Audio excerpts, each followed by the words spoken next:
خدا باپ کی زندہ کلام میں سے زبور کی کتاب ستائش اور شکر گزاری کا گیت۔ زبور 66۔ اے ساری زمین خدا کے حضور خوشی کا نعرہ مار، اس کے نام کے جلال کا گیت گاؤ، ستائش کرتے ہوئے اس کی تمجید کرو۔ خدا سے کہو تیرے کام کیا ہی مہیب ہیں، تیری بڑی قدرت کے باعث تیرے دشمن عاجزی کریں گے۔ ساری زمین تجھے سجدہ کرے گی اور تیرے حضور گائے گی، وہ تیرے نام کا گیت گائیں گے۔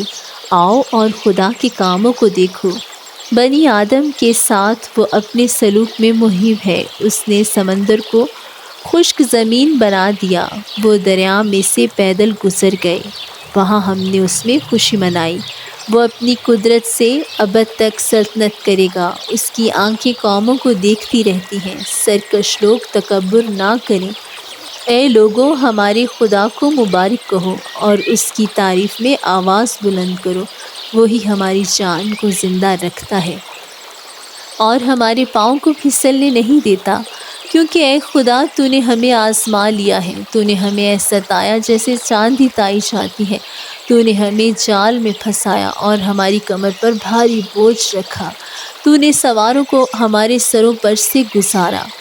ہم آگ میں سے اور پانی میں سے ہو کر گزرے، لیکن تو ہم کو فراوانی کی جگہ میں نکال لایا۔ میں سوکھنے قربانیاں لے کر تیرے گھر میں داخل ہوں گا اور اپنی منتیں تیرے حضور ادا کروں گا، جو مصیبت کے وقت میرے لبوں سے نکلی اور میں نے اپنے منہ سے مانی۔ میں موٹے موٹے جانوروں کی سوکھنے قربانیاں بینڈوں کی خوشبو کے ساتھ چڑھاؤں گا۔ میں بیل اور بکرے گزرانوں گا۔ اے خدا سے ڈرنے والوں سب آؤ سنو، اور میں بتاؤں گا کہ اس نے میری جان کے لیے کیا کیا کیا ہے۔ میں نے اپنے منہ سے اس کو پکارا، اس کی تمجید میری زبان سے ہوئی۔ اگر میں بدی کو اپنے دل میں رکھتا تو خداوند میری نہ سنتا، لیکن خدا نے یقیناً سن لیا ہے، اس نے میری دعا کی آواز پر کان لگایا ہے۔